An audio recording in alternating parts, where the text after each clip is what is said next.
I'm still feeling like incredibly petty just thinking about the squeak of Officer Miller's leather duty belt as he shifted his weight on the lawn. I mean, weaponizing an entire neighborhood's visual airspace against an overstepping board member is basically the core philosophy of sovereign justice. But I guess this particular standoff was special. Anyway, grab a coffee and let's dissect this disaster. Sir, I need you to step away from the lingerie.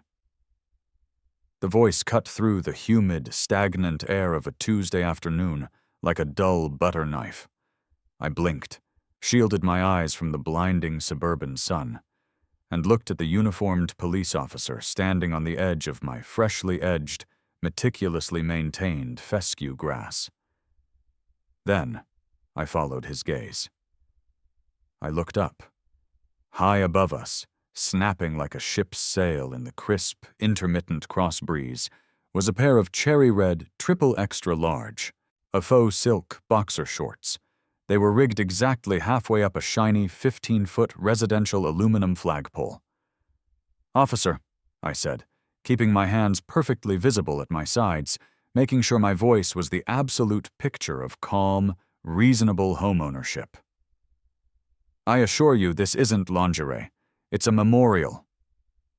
The cop, his silver name tag read Miller, pinched the bridge of his nose. He squeezed his eyes shut for a long, agonizing second and let out a slow, deflating sigh.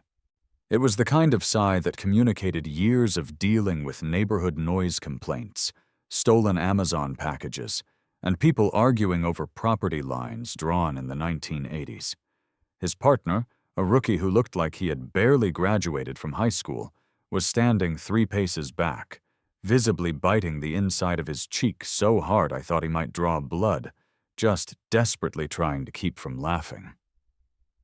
"A memorial," Officer Miller repeated flatly. Opening his eyes and staring at me with a look of profound exhaustion. "Right, okay. And who exactly died?" "Common sense, sir," I replied, placing my right hand solemnly over my heart. Common sense passed away quietly in this neighborhood yesterday afternoon. It was a tragic, sudden loss. I am currently in a state of deep mourning, hence the half-mast configuration.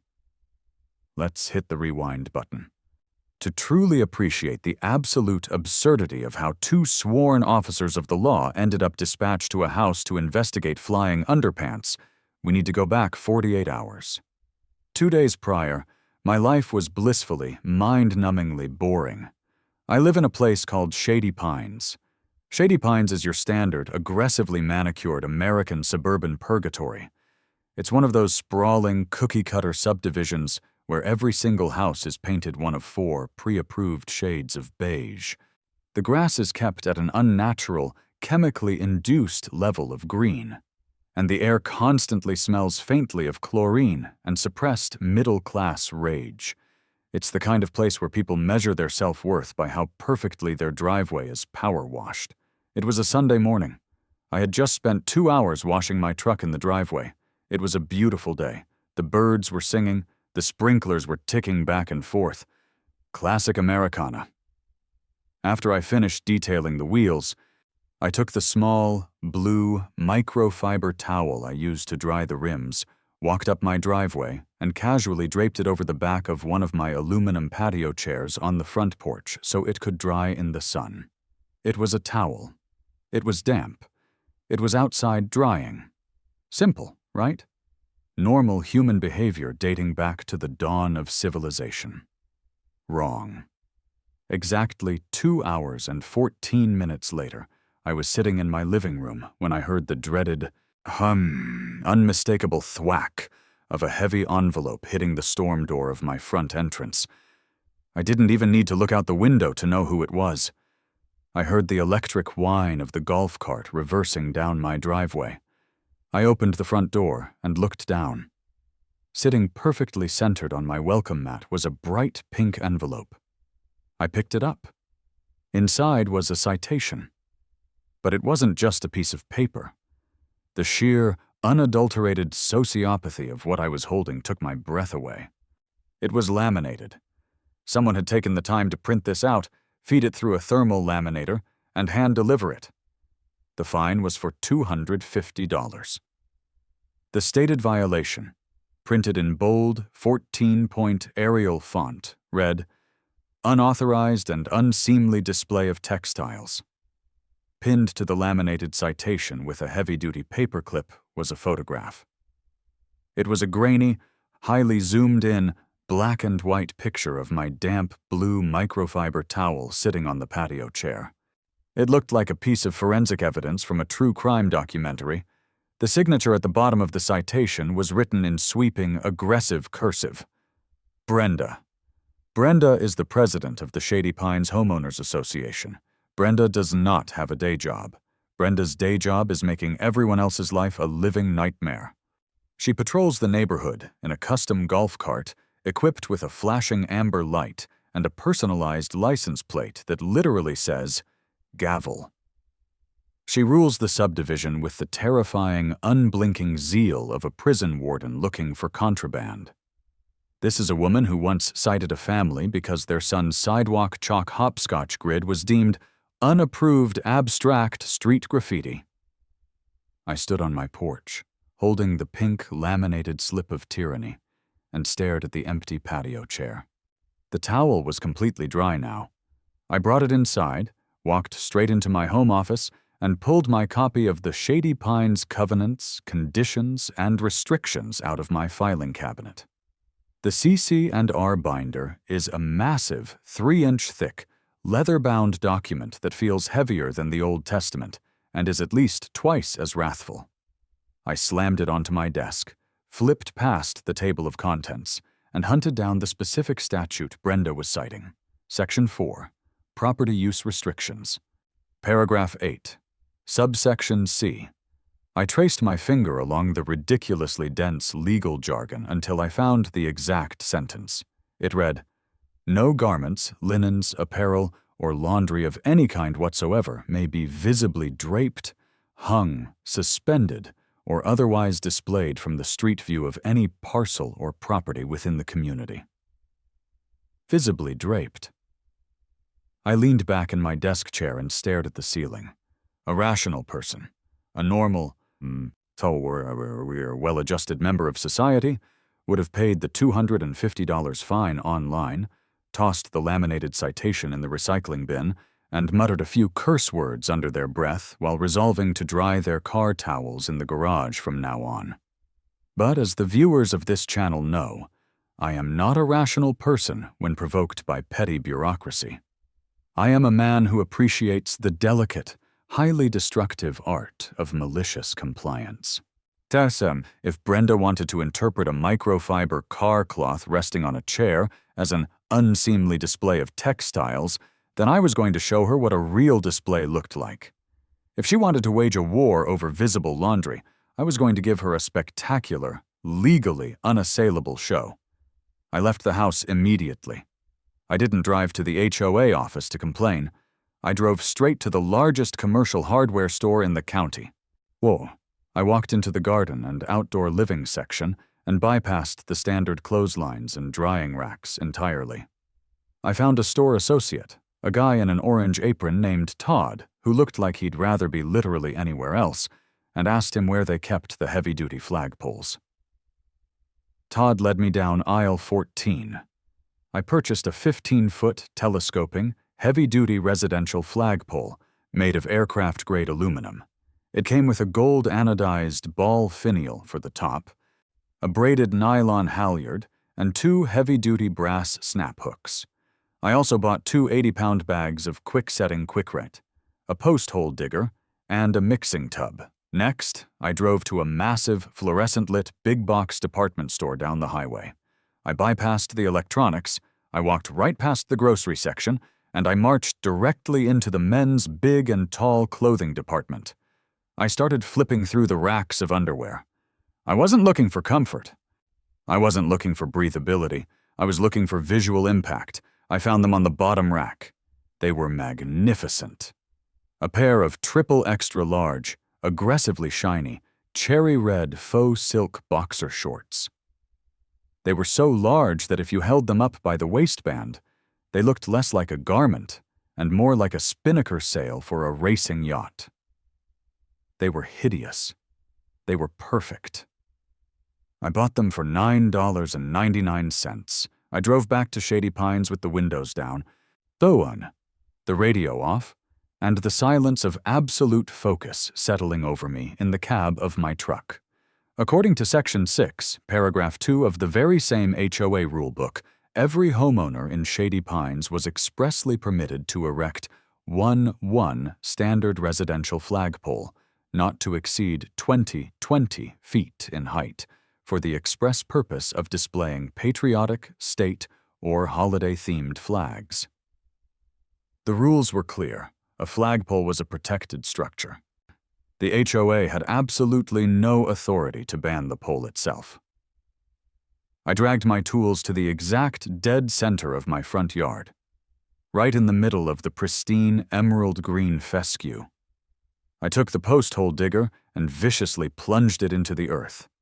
I dug a hole 2 feet deep. I set the PVC ground sleeve into the dirt, poured in the dry concrete mix, added water from the garden hose, and stirred it with a piece of scrap wood until it was the consistency of thick oatmeal. I leveled the sleeve perfectly, making sure it was exactly plumb, and then I sat on the grass and waited 2 hours for the concrete to cure in the baking afternoon sun. Once the foundation was rock solid, I assembled the telescoping aluminum pole. It was a beautiful piece of hardware. It slid together with a satisfying metallic clack. I attached the nylon halyard, threaded it through the top pulley, and tied it off on the cleat. Then came the pièce de résistance. I took the giant, shimmering red boxer shorts out of their plastic shopping bag. I took the 2 brass snap hooks on the flagpole rope and carefully clipped them to the extreme left and right sides of the elastic waistband. I grabbed the halyard and began to pull. Hand over hand, the giant red underwear began to rise into the sky. They caught the wind immediately, billowing out in a massive, bulbous shape that looked vaguely like a red-hot air balloon failing to launch. I hoisted them up to the 7.5-foot mark, exactly halfway up the 15-foot pole.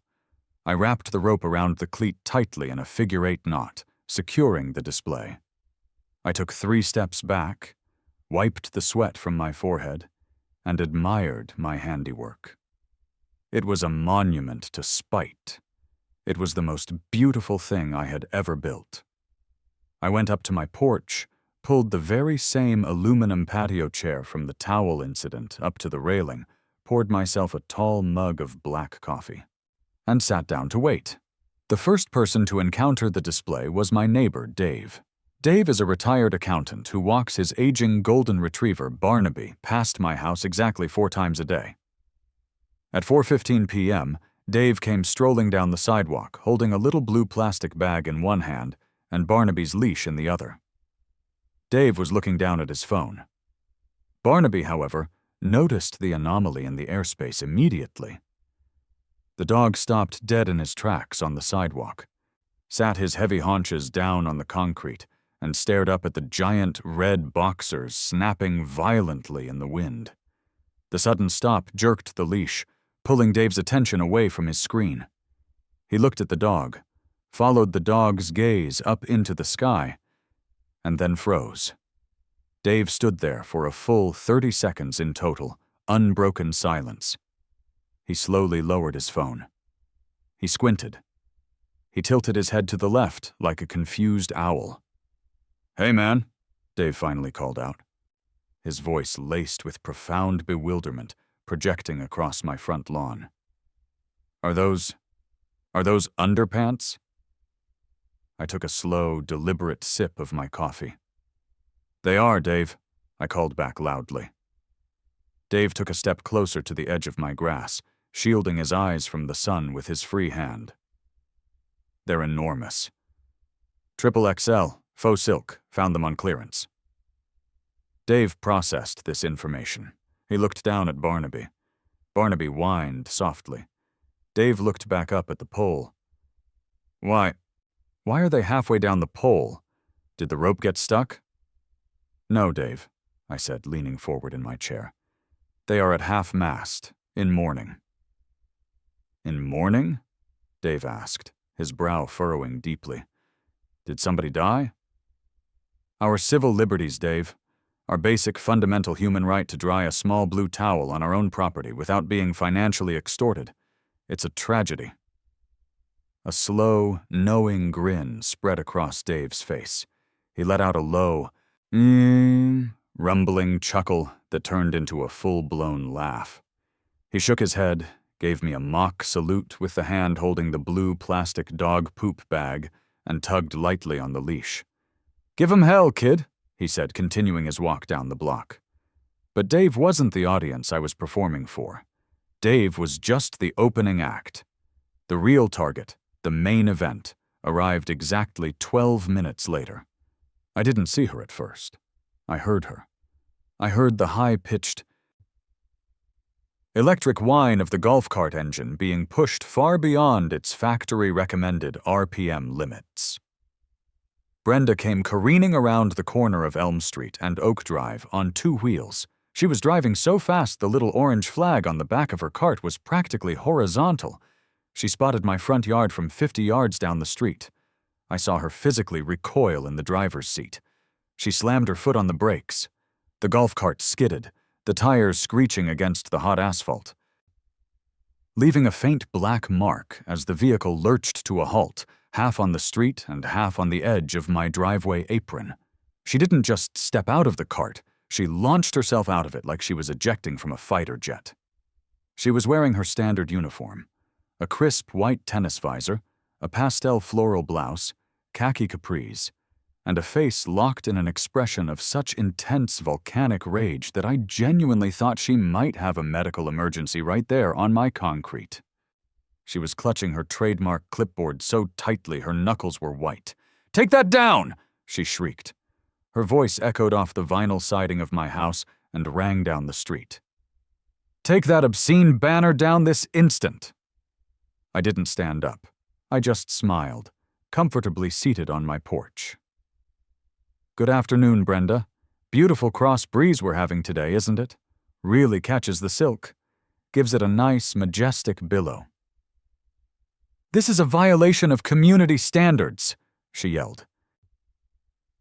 Storming up my front walkway, her sensible walking shoes clicking furiously against the pavement. She stopped at the bottom of my porch stairs, pointing a violently pink acrylic fingernail directly at my face. "It is lewd. It is disgusting. It is a blatant, malicious disregard for the rules of this community." "Actually, Brenda, it's not," I said. I casually reached into my back pocket, pulled out the printed, folded copy of the CC and R bylaws, and shook it open. According to Section 4, Paragraph 8, Subsection C, the exact same section you cited me for yesterday, I cannot have garments visibly draped or hung from a street view as laundry. I stood up slowly, walked to the porch railing, and leaned over it, looking down at her.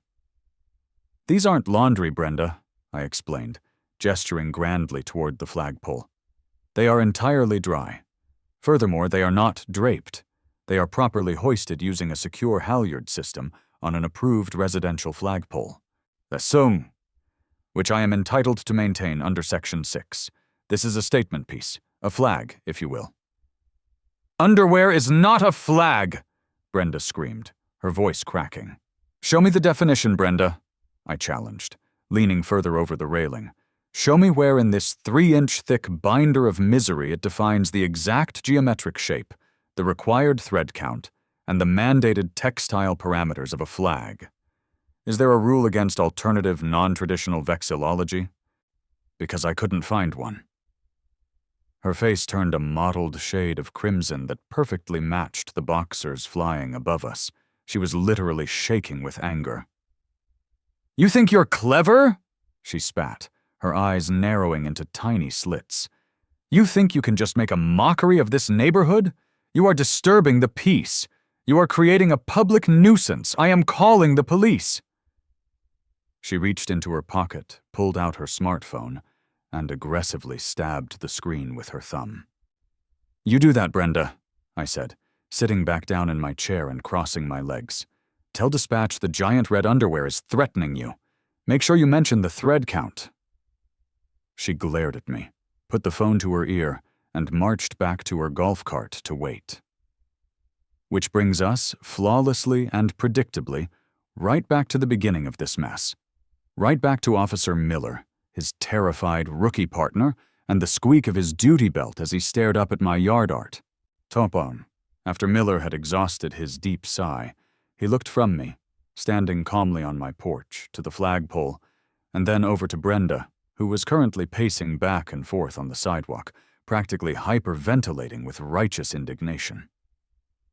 "Ma'am," Officer Miller said, turning his attention to Brenda. His voice was incredibly steady, the voice of a man employing every de-escalation tactic he had learned in the academy. "Is this the obscene and threatening display you reported to the dispatch operator?" "Yes," Brenda cried out, gesturing wildly toward the pole. "Look at it. It's an assault on the eyes. It's highly inappropriate. There are children who ride their bicycles in this neighborhood, officer. What am I supposed to tell them?" Officer Miller looked at the boxers. The wind picked up slightly, causing the giant red legs of the shorts to kick playfully in the air. "Well, ma'am," Miller said slowly, "Tumbor," scratching the back of his neck. "You could tell them it's a very large pair of shorts." "It is a deliberate provocation," Brenda yelled, completely ignoring his attempt at humor. "He put those up because I fined him for leaving laundry out.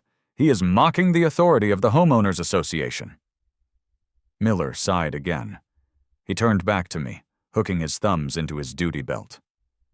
"Look, buddy," he said, his tone shifting from official to slightly exasperated. "I get it, I really do. You're having a spat with the HOA president. It happens. We get called out to these things every week. People fighting over fence heights, paint colors, parking spots.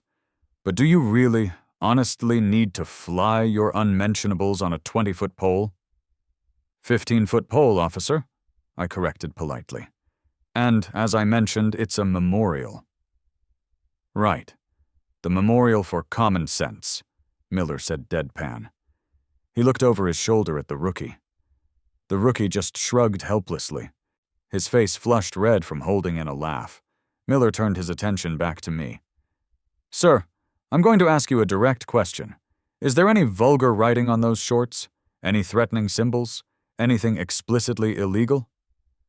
"No, officer," I replied confidently. "They are entirely blank. Just pure, unadulterated red faux silk. Bought them at Big Lots." Miller nodded slowly. He turned back to Brenda. "Ma'am," he said, his voice taking on a firm, final tone. "I've assessed the situation. The item on the pole does not contain profanity. It is not inciting violence. It does not meet the legal definition of public obscenity under state law. The gentleman is flying a piece of fabric on a flagpole that is located entirely on his own private property." "So you're not going to make him take it down?" Brenda demanded, her voice rising an octave. "You're just going to let him break the rules?" "The police department does not enforce homeowners association bylaws." "Ma'am," Miller explained patiently, "that is a civil matter.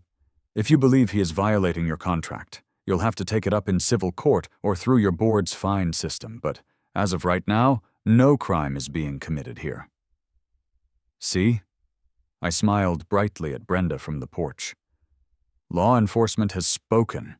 The memorial stays." Brenda looked like she was going to spontaneously combust right there on the sidewalk. She stared at the cops, then at me, then up at the underwear. Her mouth opened and closed a few times, but no words came out. Finally, she snapped. "Fine," she spat, pointing her acrylic nail at me one last time. "If the police refuse to do their jobs and protect this community, the HOA board will. This isn't a joke anymore.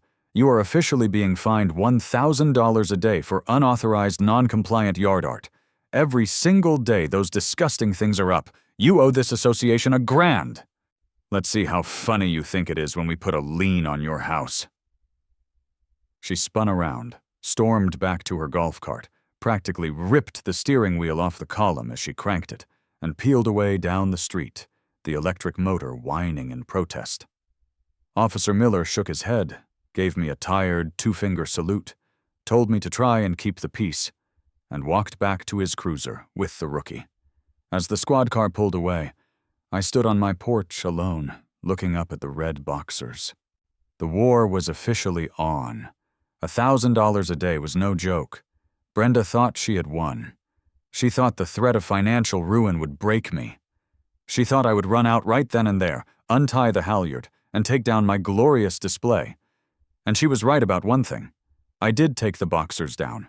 Exactly 10 minutes after the police left, I lowered the pole and packed it all away. But Brenda didn't understand the game we were playing. Nope. She thought taking down the flagpole meant she had successfully suppressed my rebellion. What she didn't know was that taking down the flagpole was just phase 1. I was just clearing the construction site.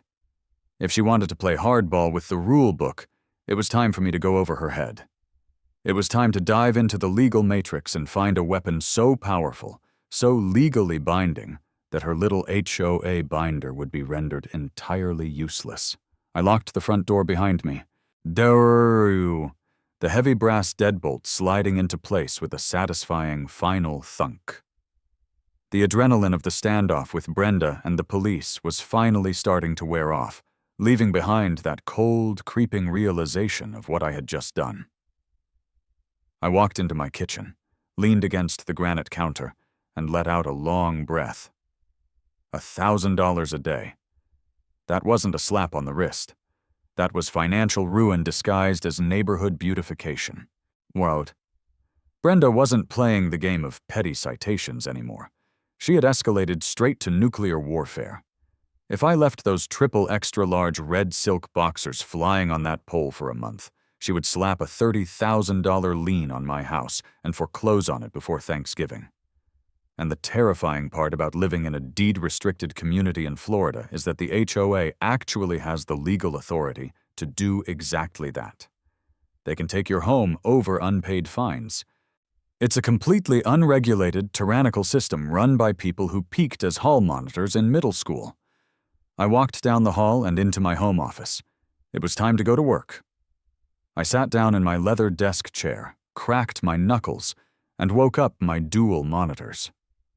The bright, harsh blue light washed over my face in the darkened room. If I was going to beat an HOA, I couldn't just rely on clever wordplay or a sassy attitude. Sassy doesn't hold up in a court of equity. I needed a legal sledgehammer. I needed a federal or state statute that completely and utterly preempted whatever tyrannical, poorly drafted nonsense Brenda had stuffed into her little 3-inch binder of CC and Rs. The hierarchy of law is a beautiful thing. The U.S. Constitution beats federal law beats state law beats local ordinances, and local ordinances beat the absolute hell out of a homeowners association rulebook. I just had to find the right weapon. My first thought was the FCC.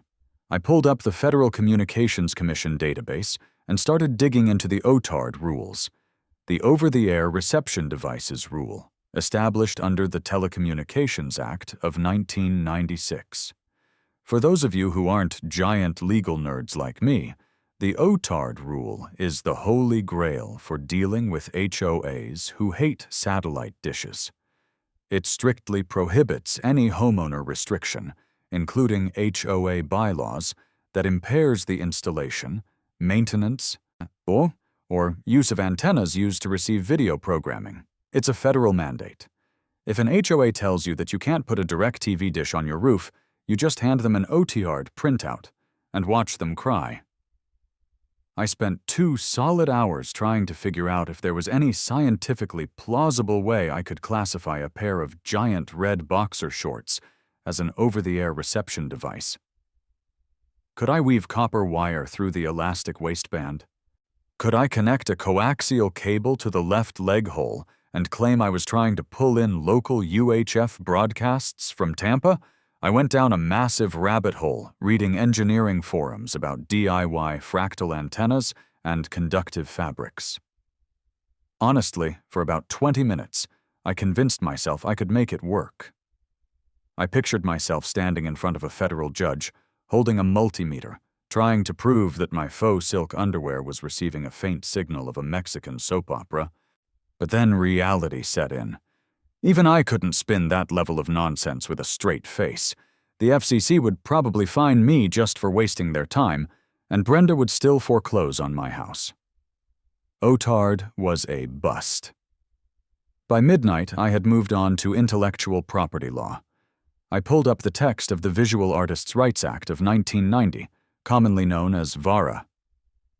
This is a fascinating piece of legislation that grants certain moral rights to the creators of visual art. It basically says that if you create a work of visual art of recognized stature, nobody, not even the person who owns the physical property where the art is located, can intentionally distort, mutilate, or destroy it. My brain was running at 1,000,000 miles an hour. Could I claim the flagpole and the underwear were a protected, temporary installation of modern abstract art? I started drafting the legal argument in my head. I would call the piece "The Oppression of the Suburban Male in the Late Capitalist Era." It was a profound statement on the suffocating nature of conformity, represented by the mass-produced, oversized garment flying in distress against the bleak conformity of the beige houses. It was brilliant. It was hilarious. It was also completely legally unviable. I started reading the case law, specifically Carter v. Helmsley Spear, where a group of artists tried to use VARA to stop a building owner from removing their sculptures from a lobby. The court ruled that VARA only protects art of recognized stature, meaning it had to be acknowledged by the broader art community, art critics, and experts. I looked out my front window at the empty flagpole. I highly doubted I could get a curator from the Guggenheim to fly down to Florida to testify that my $9 Big Lots clearance underwear was a masterpiece of contemporary sculpture. VARA was officially off the table. It was now 2 a.m. I was running on cold pizza, stale coffee, and pure, concentrated spite. My eyes were burning from staring at the screens. I was scrolling through pages and pages of obscure Florida property statutes, looking for anything. An easement technicality. A zoning loophole, a grandfather clause. Anything that would give me leverage. Nothing.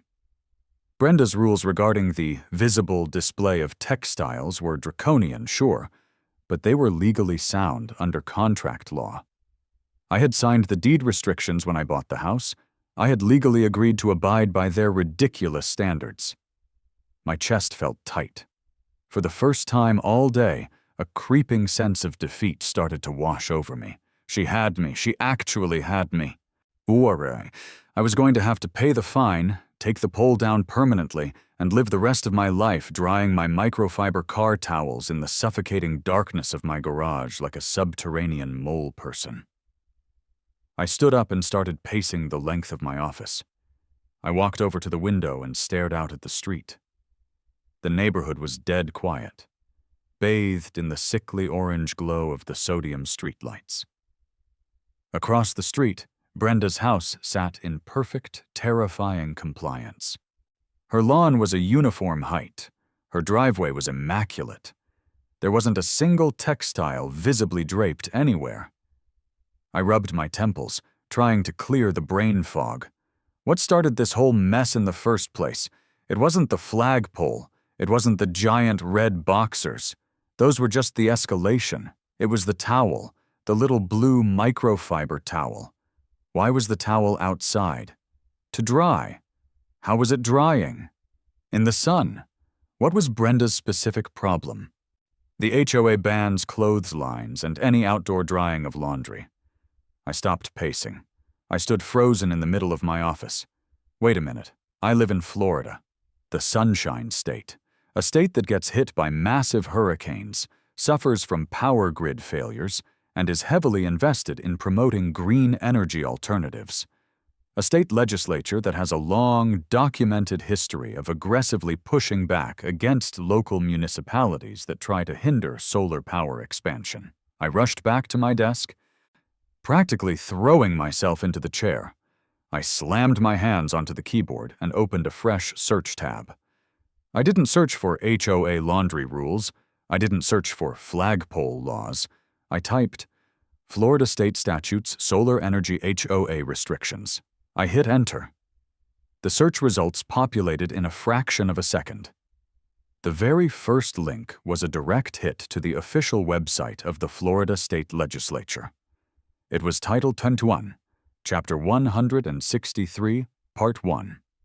Specifically, Florida Statute 163.04. I clicked the link. The page loaded. I started reading the text, leaning closer to the monitor, my heart suddenly pounding a heavy, rhythmic beat in my chest. 163.04 Energy devices based on renewable resources. 1.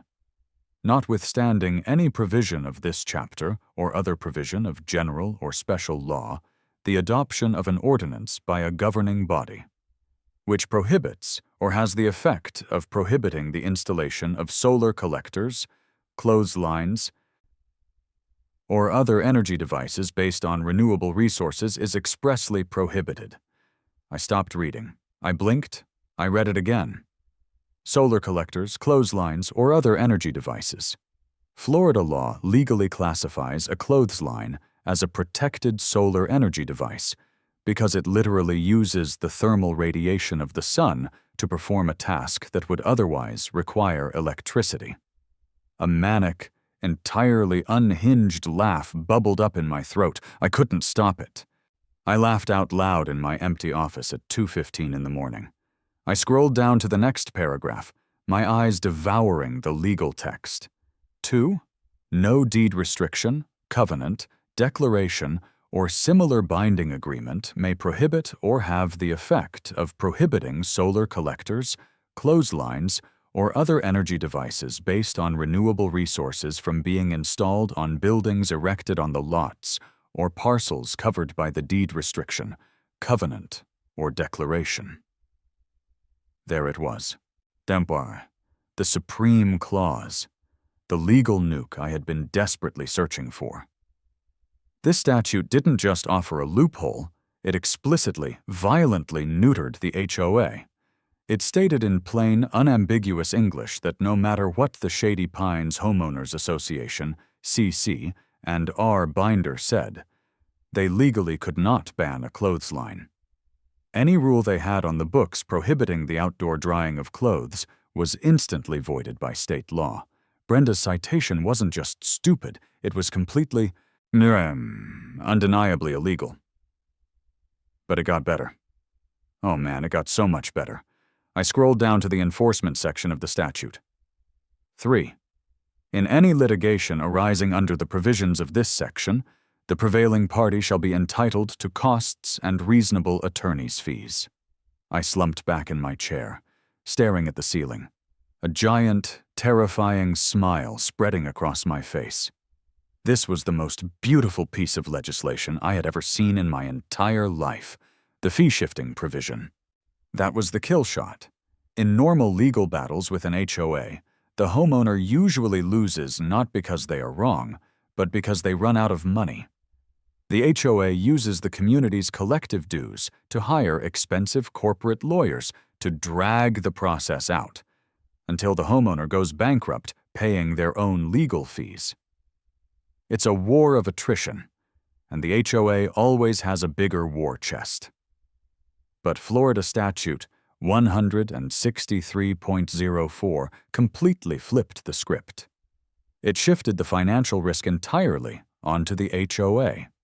If Brenda tried to enforce her $1,000 a day fine for my visible textiles, and I took her to court over it, she wouldn't just lose.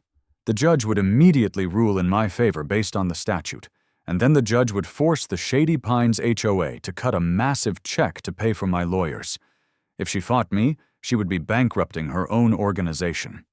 I didn't just have a defense. I had an impenetrable legal shield forged by the state legislature.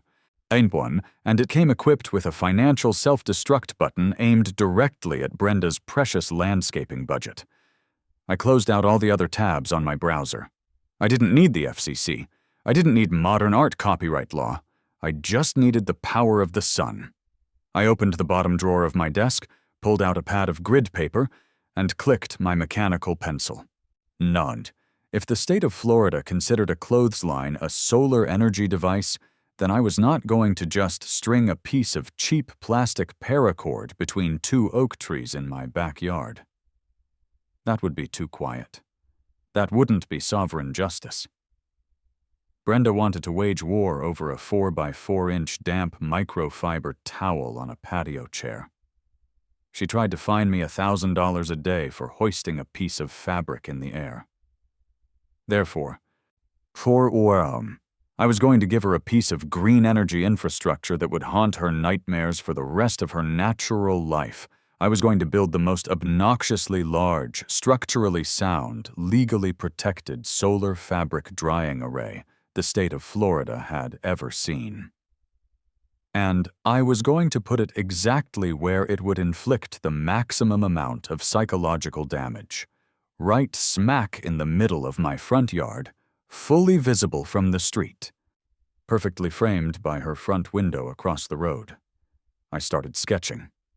A standard T-post clothesline was too flimsy. An umbrella-style rotary dryer was too small. I needed volume. I needed height. I needed something that looked like it required municipal zoning approval.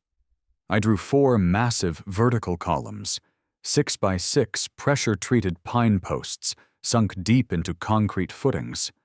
I connected them with heavy-duty top beams, creating a structure that looked less like a laundry apparatus and more like the foundational framing of a Roman aqueduct. Then, I sketched in the lines.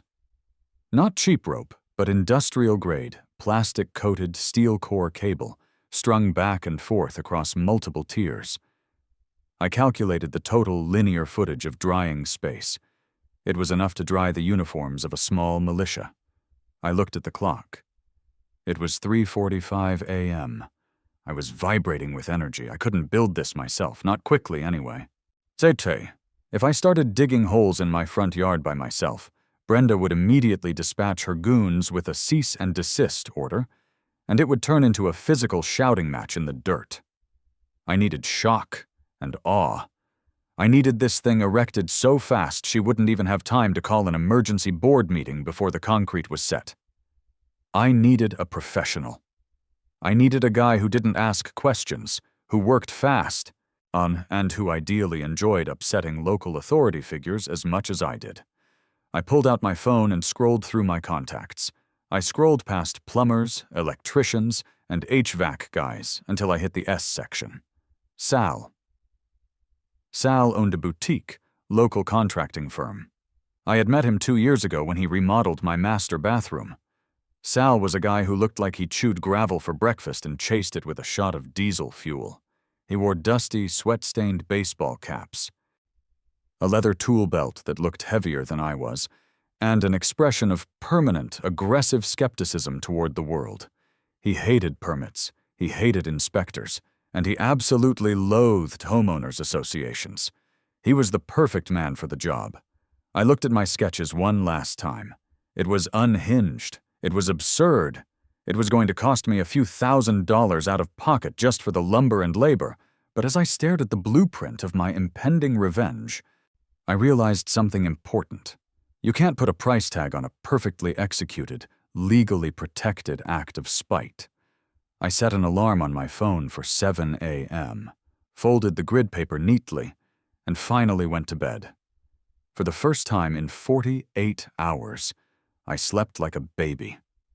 The war wasn't over. In fact, it was just getting started. But I knew, with absolute, unwavering certainty, that I had already won. My alarm went off at exactly 7 a.m., but honestly, I was already awake. I was practically vibrating with that specific, highly caffeinated energy you only get when you are about to legally ruin someone's life. I rolled out of bed, threw on some jeans, and marched straight to the kitchen to brew the strongest pot of coffee legally permissible in the state of Florida. I picked up my phone and dialed the number I had stared at the night before. It rang 3 times. "Sal's contracting," a voice growled. It sounded like the guy was gargling a mixture of crushed rocks and unfiltered motor oil. "Sal?" I said, leaning against my kitchen counter and watching the sun begin to crawl over the perfectly manicured, aggressively beige rooftops of Shady Pines. "It's your favorite client. I have a project. It's an emergency. It requires 0 permits because it's legally protected green energy infrastructure. And it is going to absolutely infuriate the homeowners association." There was a long pause on the other end of the line. I could hear the faint sound of a lighter flicking and a deep inhale. "I'm listening," Sal said. "I need you to build me a solar farm in my front yard." "A solar farm?" "Correct. In Shady Pines, where they fined a guy last month for painting his mailbox the wrong shade of eggshell white." "Also correct. How soon can you get here?" "I'm finishing a cup of diner coffee." Give me 20 minutes." Exactly 18 minutes later, the peace and tranquility of my pristine suburban street was shattered by the deafening roar of a heavily modified, beat-up Ford F-250 diesel dually backing into my driveway. The truck was covered in a thick layer of industrial dust, the tailgate was dented in 3 places, and it looked like it belonged on a commercial job site, not parked next to Brenda's prize-winning petunias. Sal stepped out. He was exactly as I remembered him. A guy who looked like he had been physically carved out of a block of weathered mahogany. He wore a faded, sweat-stained Tampa Bay Rays baseball cap pulled low, a leather tool belt that looked heavy enough to cause a hernia, and an expression of permanent, aggressive skepticism. I walked out the front door holding 2 steaming mugs of black coffee and my pad of grid paper. I handed him a mug. He grunted, took a sip that would have scalded a normal human's throat, thun on, and looked around my perfectly empty front yard. "All right, buddy," Sal said, his gravelly voice dropping an octave. "What exactly are we doing here? Because when you say solar farm, I picture shiny glass panels and electricians. And I don't see any glass. And I hate electricians." "No glass, Sal," I smiled, slapping the grid paper onto the hood of his truck. "We are building a high-efficiency, multi-tiered, heavy timber solar fabric drying array." Sal set his coffee mug on his front tire and leaned over the hood to look at the blueprints I had sketched out at 3 in the morning. I guess you could say my day job as a growth manager makes me a little obsessive about operations and workflows, because I didn't just give him a drawing. I had literally mapped the entire build-out. "Look," I said, pointing to the secondary sheet of paper. "I treat every spite project like a Q3 growth initiative. I don't just wing things. I literally built a ClickUp workflow for this last night, but since you're an analog guy, I converted it into a compressed 72-hour Gantt chart for the build. We hit these milestones. We get this monstrosity erected before Brenda even knows what day it is." Sal stared at the Gantt chart. He stared at the blueprint.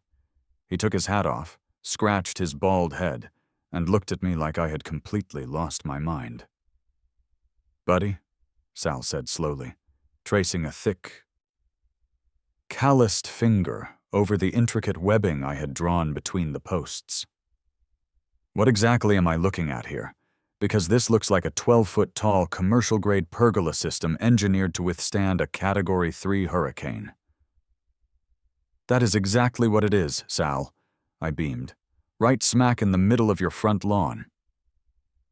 "Correct. 10 feet from the sidewalk, fully visible from the street." Sal squinted at the paper again. "And these lines running across it? You specified industrial grade? Retractable steel core cable. Are you drying parachutes? Are you mooring a small blimp?" I clapped him hard on the shoulder. "Sal, I'm saving the planet. 1 pair of socks at a time. The state of Florida legally classifies a clothesline as a solar energy device. I have a federal-level loophole that renders the HOA's rules completely null and void. Can you build it?" Sal slowly turned his head. He looked across the street. Brenda's house sat there in absolute, pristine silence. But as we watched, the vertical blinds in her massive front bay window twitched, just a fraction of an inch. She was watching. A slow, terrifying grin spread across Sal's face, revealing a single gold crown on his lower bicuspid. He looked back at my Gantt chart, tapped the column for Phase 1 excavation, and picked up his coffee. "I can have the lumber, the quikrete, and the augers dropped here by noon," Sal said. "And I'm not charging you my regular hourly rate for this. Deran. I'm charging you the spite discount rate. This is going to be beautiful." By 1 p.m., my front yard looked like a military staging ground. Sal's crew, 3 guys who communicated entirely in grunts and power tool noises, arrived with a flatbed trailer loaded with massive 6x6 pressure-treated pine timbers. They didn't waste time with hand shovels. They brought out a 2-man gas-powered earth auger. The moment Sal fired that thing up, the 2-stroke engine screamed to life, shattering the quiet Tuesday afternoon ambiance like a chainsaw in a library. The smell of fresh pine, exhaust fumes, and churning earth filled the air. They ripped 4 massive 3-foot-deep holes into my perfect emerald fescue grass directly in the center of the yard. It was glorious chaos. By day 2, the structure was really starting to take shape. They had poured the concrete footings and erected the 4 massive vertical pillars. It looked like we were building a gallows for a very tall giant. I was standing on my porch, drinking an iced tea and monitoring the progress against my ClickUp timeline on my phone when the HOA finally lost its collective mind. I had been expecting Brenda, but she must have realized that engaging with me directly was bad for her blood pressure. Instead, she dispatched her second-in-command. His name was Gary. Gary was the vice president of the Shady Pines HOA. And he took his job incredibly seriously. Gary was a man who permanently wore khaki cargo shorts, pristine white New Balance sneakers, and a polo shirt tucked in so tightly it looked like it was cutting off circulation to his lower extremities. Gary marched down the sidewalk, a bright red piece of paper clutched in his sweaty fist. He looked terrified, but determined. "Excuse me," Gary yelled, Ninte, trying to make his voice heard over the deafening whine of Sal's circular saw cutting through a 6x6 crossbeam. "Excuse me, sir. You need to stop this immediately." I calmly locked my phone, slid it into my pocket, and strolled down the driveway to meet him at the property line. I made sure to stop exactly 1 inch inside my property boundary. "Afternoon, Gary," I said pleasantly. "What can I do for you on this fine, productive Wednesday?" "You must cease construction immediately," Gary shouted, thrusting the red piece of paper toward my chest. "This is an official stop work order issued by the Architectural Review Committee. This is an unapproved, unpermitted structural addition. You are in severe violation of community aesthetic guidelines." I didn't take the paper. I just looked at it, then looked back at Gary. "Gary, honestly, I don't think you want to give me that piece of paper," I said, using my best, most patient customer service voice. "I am officially serving you notice," Gary insisted, his face turning pink. "You are racking up fines as we speak. Brenda is on the phone with the association's legal counsel right now." "Oh, good. I hope they're billing her by the hour," I said. I reached into my back pocket and pulled out a neatly folded, laminated document of my own. I unfolded it and handed it to him. "What is this?" Gary demanded, practically swatting at it. "That, Gary, is a certified copy of Florida Statute 163.04, the Right to Dry Law. I've highlighted the relevant sections in neon yellow so you don't have to squint." Gary looked down at the document. He frowned. He started to read. "It clearly states, Gary," I continued, speaking slowly and clearly, "that no deed restriction, covenant, or similar binding agreement may prohibit the installation of solar collectors, clotheslines, or other energy devices based on renewable resources." What you are looking at behind me is a state-sanctioned green energy project, a solar fabric drying array. Gary's eyes darted from the paper to the massive timber fortress rising in my yard, and back to the paper.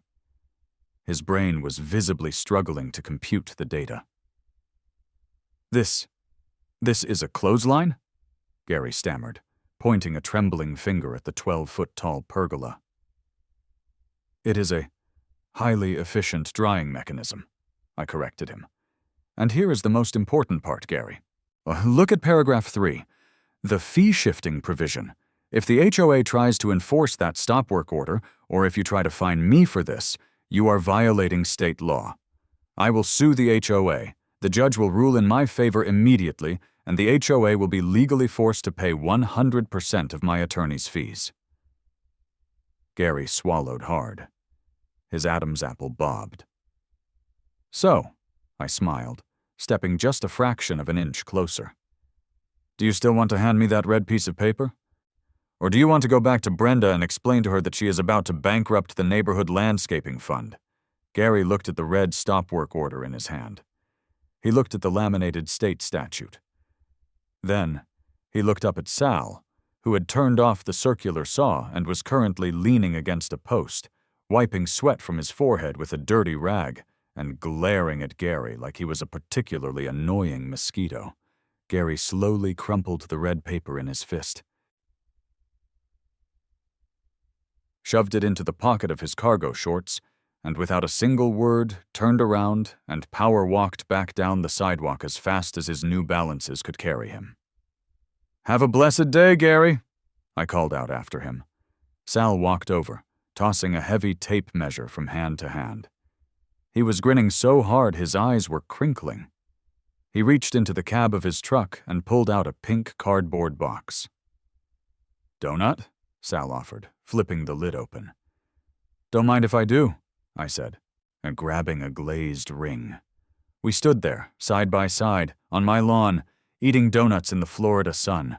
Across the street, Brenda's front door flew open. Gary hurried inside. A moment later, I could practically see the vibrations of Brenda screaming through the living room window. "You know," Sal said, taking a massive bite of a Boston cream and chewing thoughtfully, "I've been in this business for 25 years. I've built custom decks. I've framed out entire commercial strip malls. I've poured foundations for mansions, but I ain't never built a weapon before."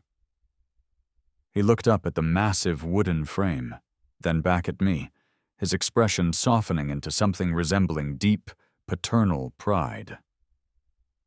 "I like it," Sal decided. "I like it a lot." By Friday afternoon, the Gantt chart was officially complete. The array was finished, and it was a masterpiece of spiteful engineering. Sal and his crew had strung 4 distinct tiers of industrial, plastic-coated steel core cable back and forth across the top beams, creating a complex web that spanned a full 20 feet across my front yard. It was perfectly level. It was structurally sound enough to hang an engine block from. And it was absolutely, undeniably, the most hideous thing ever constructed in the history of Shady Pines. Sal packed up his truck, wiped his hands on his jeans, and handed me the final invoice. I paid it on the spot, adding a generous tip for the crew. "Call me when the hurricane comes," Sal joked, climbing into the driver's seat. "This thing will be the only structure left standing on the block. You could tie yourself to it and ride out a Category 5. "Thanks, Sal. You're an artist," I said. As his truck rumbled down the street, I knew it was time for the final touch. I went back inside, grabbed my keys, and drove to the nearest Walmart. I walked into the men's clothing section and bought out their entire inventory of novelty socks. I mean literally every single pair they had on the shelf. I bought neon green socks. I bought hot pink socks. I bought socks with zebra stripes, socks with tacos on them, socks featuring the faces of various U.S. presidents. I bought 40 pairs in total. I drove home, dragged a 6-foot aluminum stepladder out to the front yard and spent the next hour meticulously pinning every single pair of socks to the steel cables using heavy-duty wooden spring-loaded clothespins. I hung them right at eye level for anyone driving past.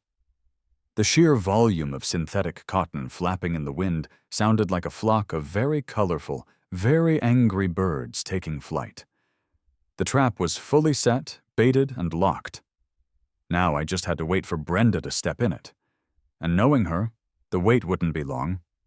I went inside, opened my laptop, and started pulling up the contact information from my lawyer. It was time to prepare for the tribunal. I didn't have to wait long. Honestly, I think Brenda must have had the paperwork drafted and waiting in her out tray before I even hung the first pair of novelty taco socks on the array. Monday morning rolled around, and right on schedule, the little white USPS truck pulled up to my curb. The mail carrier, a nice guy named Phil who usually just drops the junk mail and waves, actually walked up to my front porch holding a scanner. He looked at me, then looked over his shoulder at the massive timber structure dominating my front lawn, then looked back at me. He didn't say a word. He just handed me the electronic clipboard and a little plastic stylus. I signed my name, took the thick, stiff cardboard envelope, and went back inside. Certified mail. The ultimate weapon of the suburban bureaucrat. You can't claim you didn't get it. You can't say it blew away in the wind, and you literally have to sign your life away just to open the flap. I took it into the kitchen, grabbed a butter knife, and sliced the top open. Inside was a stack of papers thick enough to choke a horse. On top was a formal summons. It was printed on heavy stock, cream-colored paper, with the official, deeply pretentious seal of the Shady Pines Homeowners Association embossed at the top. It was a mandatory summons to a special disciplinary hearing of the Board of Directors, scheduled for exactly 48 hours from now, Wednesday evening, 7 p.m., at the community clubhouse. Attached to the summons was the itemized ledger of my sins. I guess I have to respect the sheer, unadulterated auditing skills it took to compile this list. It was a masterpiece of petty accounting. I poured myself another cup of coffee and started reading down the columns. First line item, unauthorized and unapproved yard art, non-compliant sculptural installation. That was for the Flagpole and the original red boxers, $1,000. The second line item, unapproved architectural modification, erection of an unpermitted structural edifice. That was for Sal's beautiful timber pergola. $5,000. Third line item, continuous and malicious visual display of laundry textiles from a street view. This was the kicker. Brenda had literally counted every single day since the original blue microfiber towel incident, multiplied it by the maximum daily penalty allowed by the bylaws, and then slapped on an aggravated nuisance multiplier for the 40 pairs of neon socks. $9,000. Total balance currently due, payable immediately to avoid a property lien. $15,250. I literally laughed out loud. The sound echoed off the kitchen cabinets. 15 grand. She was trying to extort the price of a decent used Honda Civic out of me because I dried some novelty socks in the sun. I took the paperwork into my office, I sat down at my desk, and picked up my phone. I dialed a number I hadn't used since I closed on the house. It rang twice. Law offices of William Vance, a receptionist answered. Hey, I need to speak to Bill, I said. Tell him it's his favorite client, and I have a slam-dunk fee-shifting property law case that requires exactly 1 hour of his time to draft a terrifying piece of paper. Bill got on the line 2 minutes later. Bill is a real estate attorney who specializes in contract litigation. He's sharp, he's aggressive, and he genuinely despises HOAs almost as much as I do. I spent the next 20 minutes giving him the exact rundown of the situation. I told him about the towel, the flagpole, Brenda, Sal's timber structure, the stop work order I ignored. And most importantly, I read him the exact text of Florida Statute 163.04. So, Bill said over the phone, his voice laced with absolute predatory amusement. Let me get this straight. They cited you for a clothesline, and they are threatening a $15,000 lien on your property for an unapproved architectural modification that is explicitly protected as a solar energy device under state law. That is literally exactly what is happening, Bill. And you want me to draft a complaint for injunctive relief and damages, specifically citing the fee-shifting provision of the statute. I don't just want you to draft it, I corrected him. I want you to draft it, print it on your fanciest, thickest legal paper, sign it, and have a courier deliver 3 copies to my house by tomorrow afternoon. I am not filing it yet. I am taking it to the hearing. A loaded gun on the table, Bill mused. I like your style. Honestly, cases like this are why I went to law school.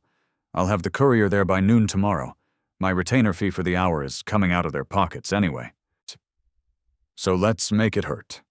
The next 48 hours were a masterclass in psychological warfare. I didn't take the array down.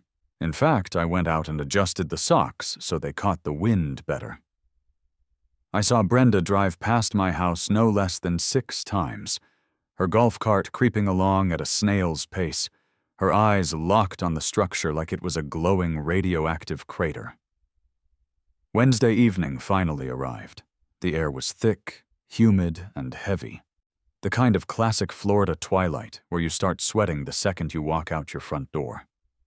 I put on a clean, light blue button-down shirt, tucked it into a pair of dark jeans, and grabbed my prop. It was a massive 3-inch solid black heavy-duty 3-ring binder. Inside, I had placed exactly 3 things. A certified, notarized copy of Florida Statute 163.04. The printed blueprints and schematics Sal had used, clearly labeling the structure as a solar fabric drying array, and the 3 pristine, legally terrifying draft lawsuits Bill had couriered over. I walked down the sidewalk toward the community clubhouse. It was about a 4-block walk, and as I got closer, I realized I wasn't the only one heading there. Word had spread. Oh man, had word spread. In a neighborhood where the most exciting piece of gossip in the last 5 years was whether the Miller family had properly applied for a variance to plant a slightly taller species of crepe myrtle. A $15,000 showdown over a giant sock-drying fortress was basically the Super Bowl. People were spilling out of the clubhouse double doors. The parking lot was full of golf carts and luxury SUVs. I walked into the building. The Shady Pines Clubhouse is a sad, vaguely depressing piece of architecture that permanently smells like a mixture of highly chlorinated pool water, stale Folgers coffee, and lemon-scented floor cleaner. The main meeting room is essentially a large rectangular box with cheap faux wood paneling on the walls and a drop ceiling with flickering fluorescent lights. Tonight, it was packed to absolute maximum fire code capacity. There must have been 80 people crammed into the folding metal chairs, fanning themselves with printed agendas. As I walked down the center aisle, the room went completely dead silent. It was like Moses parting the Red Sea of khaki pants and pastel polo shirts. I saw Dave sitting in the 3rd row. He gave me a barely perceptible nod, his eyes gleaming with anticipation. I walked straight to the front of the room. A long, plastic folding table had been set up facing the audience. Behind the table sat the tribunal. Dead center was Brenda. She was wearing a violently red blazer with aggressive shoulder pads, her hair sprayed into an immobile, architectural helmet of blonde curls. She looked like an emperor about to order a gladiator to be fed to the lions. To her right sat Gary, the vice president, still wearing his cargo shorts, looking incredibly nervous and refusing to make eye contact with me. And to Brenda's left, sitting slightly apart from the board members, was a man I had never seen before. He was wearing a rumpled, slightly oversized gray suit that looked like it had been bought off the rack in 1998. He had thinning hair, a deeply receding hairline, and a sheen of nervous sweat coating his forehead. He was furiously clicking a ballpoint pen and staring at a legal pad. This was the HOA's retained legal counsel. Mr. Abernathy, I presumed. You could just tell this guy usually spent his days writing strongly worded demand letters to people who painted their fences the wrong color. He was an administrative bully, not a litigator. I sat down in the single metal chair placed directly in front of the folding table. The hot seat. I placed my massive black binder on my lap and folded my hands over it. Brenda picked up an actual, literal wooden gavel. I don't know where she bought it, but she raised it high in the air and slammed it down onto the plastic table with a sharp, cracking sound that made Gary flinch. This special disciplinary hearing of the Shady Pines Homeowners Association Board of Directors will now come to order, Brenda announced. Her voice was artificially amplified by a cheap, squeaky PA system, making her sound like a very angry drive-through speaker. She glared down at me. We are convened tonight to address the egregious, continuous, and frankly, malicious violations committed on Lot 42, Brenda began, her voice dripping with venom. For the past week, the resident of this lot has engaged in a campaign of deliberate provocation. Not only has he repeatedly, aggressively displayed visible laundry in direct violation of Section 4 of our bylaws, but he has erected a massive, hideous, unpermitted wooden structure without submitting a single piece of paper to the Architectural Review Committee. She clicked a button on a small remote in her hand. A projector hummed to life behind me, casting a massive 10-foot-tall image onto the blank wall behind the board table. It was a glorious, high-definition photograph of my front yard. Sal's timber array stood tall and proud in the afternoon sun. Distance, completely adorned in 40 pairs of aggressively vibrant novelty socks swaying gently in the breeze. The sheer visual absurdity of it, projected at that scale, was breathtaking. A collective gasp rippled through the audience behind me. Someone in the back row actually snorted, clearly trying to suppress a laugh. Brenda slammed her gavel again. Silence, she snapped. This is not a laughing matter. This structure is an insult to our property values. It is an eyesore, a public nuisance, and a direct threat to the aesthetic integrity of Shady Pines. She turned off the projector and leaned over the table, clasping her hands together.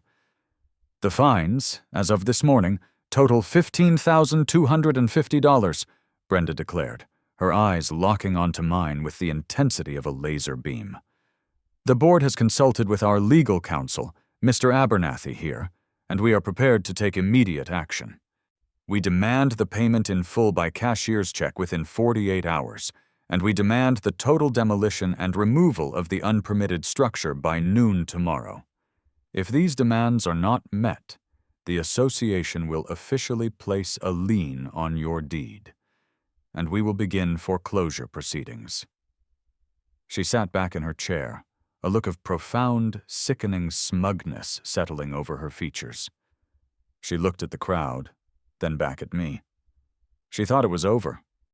She thought she had dropped the hammer and crushed me into the linoleum floor. I took a slow, deep breath, inhaling the smell of chlorine and impending victory. I stood up, I didn't rush. I took my time, allowing the silence in the room to stretch out until it was almost physically uncomfortable. I placed my black binder onto the folding table right in front of Brenda. I didn't look at her. I didn't address the board. I turned my body slightly and locked my eyes entirely on the sweaty lawyer in the gray suit. "Counselor," I said. My voice was calm, steady, and loud enough to carry to the very back row without needing the PA system. Before we discuss the demolition of my property, or the $15,000 extortion attempt masquerading as a fine, I have a very simple, very direct legal question for you. Mr. Abernathy stopped clicking his pen. He looked up, blinking rapidly. "Excuse me?" he stammered. I am here advising the board, sir. I am not here to answer your questions. Oh, I think you'll want to answer this one, Mr. Abernathy, I replied smoothly, because your professional malpractice insurance premium is about to depend entirely on your answer. Are you, as the retained legal counsel for this association, familiar with Florida State Statute Title 21, Chapter 163, Part 1? Specifically, Section 163.04. The room was so quiet you could hear the hum of the fluorescent tube lights. Abernathy frowned. He looked down at his legal pad, then back up at me. I am familiar with the broader chapters of state real estate and property law, yes. I don't have every single subsection memorized. What exactly is your point? My point, I said, flipping open the heavy cover of my binder, is that I am not running a laundry facility. I am operating a state-protected green energy apparatus. I pulled out the pristine, certified, and notarized copy of the state statute. I slid it across the plastic table until it came to a rest directly over his legal pad. I suggest you read the highlighted sections, Counselor, I said, leaning over the table, resting my weight on my knuckles, because under Section 1 of that statute, the state legislature has made it abundantly clear that no deed restriction, covenant, or similar binding agreement, which perfectly describes the 3-inch binder of garbage rules Brenda uses to terrorize this neighborhood, may prohibit, or have the effect of prohibiting, solar collectors, clotheslines, or other energy devices based on renewable resources. Abernathy looked down at the paper. His eyes tracked the bright yellow highlighter ink. Furthermore, I continued, turning slightly to address the 80 silent neighbors sitting behind me, making sure every single person in the room heard the words. The statute explicitly states that a property owner may not be denied permission to install these specific devices. The structure in my front yard is legally defined by the state of Florida as a solar fabric drying array. It utilizes the renewable thermal radiation of the sun. Therefore, your architectural review committee has absolutely zero legal jurisdiction over it. I turned back to the lawyer. I watched him closely. It was a beautiful, profound transformation. It was like watching a time-lapse video of a piece of fruit rotting, the blood completely drained from Mr. Abernathy's face, leaving him a pale, sickly shade of chalk. His mouth opened slightly. His eyes darted frantically back and forth across the text, reading the paragraph over and over again as if hoping the words would magically rearrange themselves into something less devastating. He swallowed hard. His Adam's apple bobbed convulsively. "Brenda," Abernathy whispered. He leaned to his right, covering his microphone with a sweaty, trembling hand. "What?" Brenda snapped loudly, aggressively leaning away from him. "Tell him he has to pay. Tell him the state law doesn't apply to private communities. We make the rules here." "Brenda, shut the microphone off," Abernathy hissed urgently. "I will not!" Brenda shrieked into the mic, the PA system feeding back with a sharp squeal. "I am not going to be intimidated by some resident pulling fake internet laws out of a binder. This is my neighborhood." Abernathy looked panicked. He let go of the microphone and leaned directly into her ear. He tried to whisper, "One true," but in his absolute terror, he completely failed to modulate his volume. The live microphone sitting 2 inches from his mouth picked up every single word and broadcast it to the entire room. "Brenda, listen to me right now." Abernathy's voice echoed out of the ceiling speakers, strained and desperate. "He's right. The statute is real. It's an explicit preemption. State law completely supersedes HOA covenants on this specific issue. Our bylaws regarding visible laundry and clotheslines are legally unenforceable. They have been voided." Brenda's face went completely blank. The cognitive dissonance was hitting her like a freight train. "What do you mean, unenforceable? We fined the Miller family last year for having a towel rack on their back patio. They paid it." "Well, they shouldn't have," Abernathy hissed back, entirely forgetting about the mic.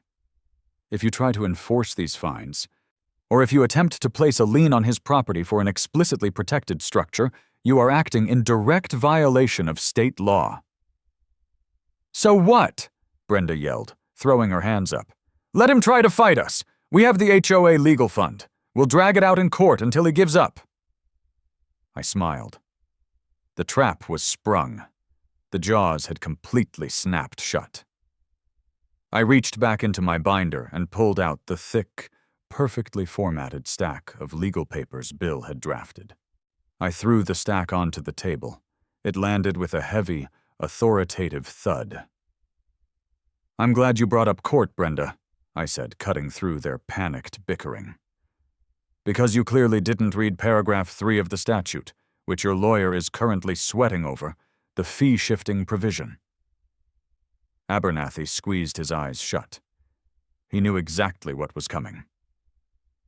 "In any litigation arising under the provisions of this specific statute," I announced, projecting my voice loud and clear, "the prevailing party is automatically entitled to recover all costs and reasonable attorney's fees."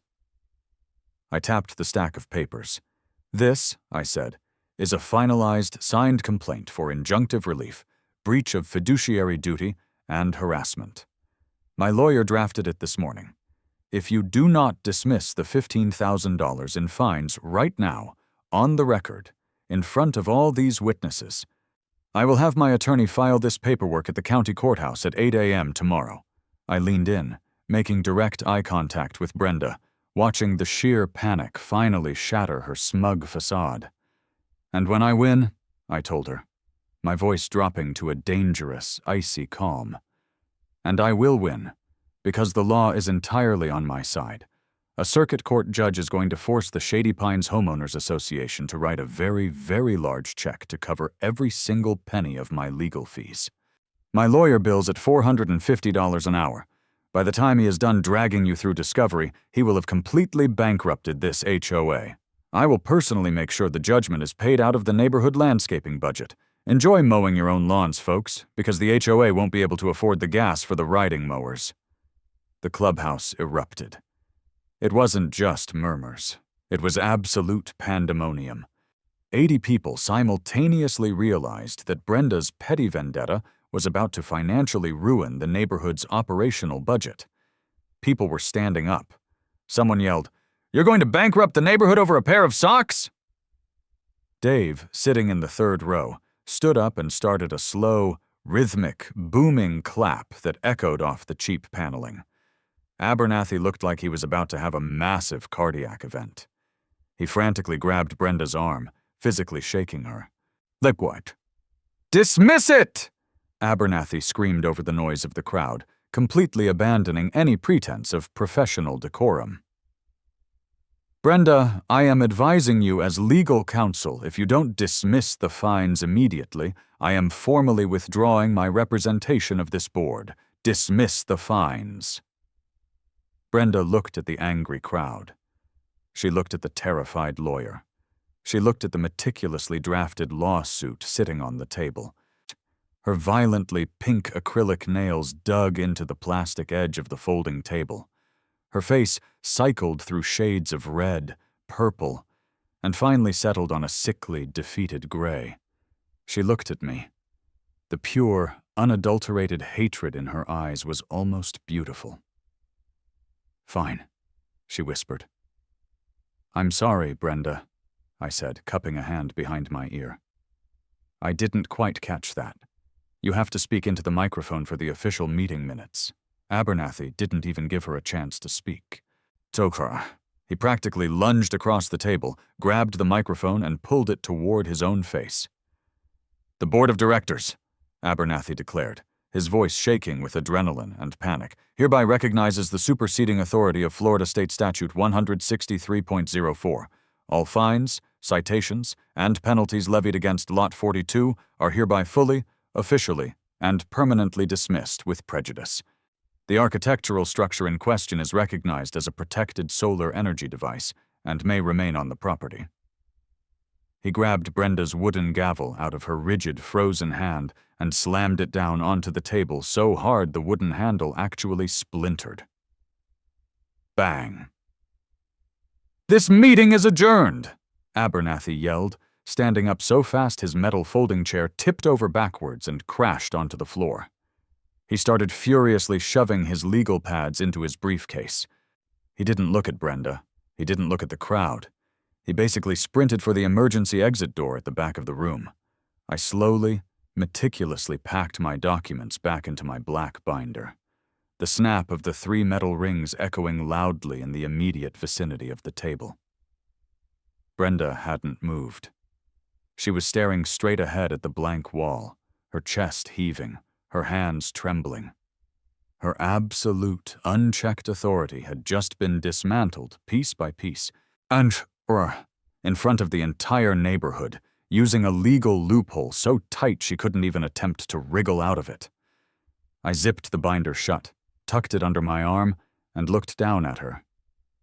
"Pleasure doing business with you, Brenda," I said casually, turning to walk away. I stopped, glancing back over my shoulder. "Oh, and by the way, I'm thinking about adding a 5th tier to the array next week, strictly for drying beach towels. I want to make sure I'm maximizing my renewable energy footprint. Stay green." I walked down the center aisle of the clubhouse. The crowd literally parted for me.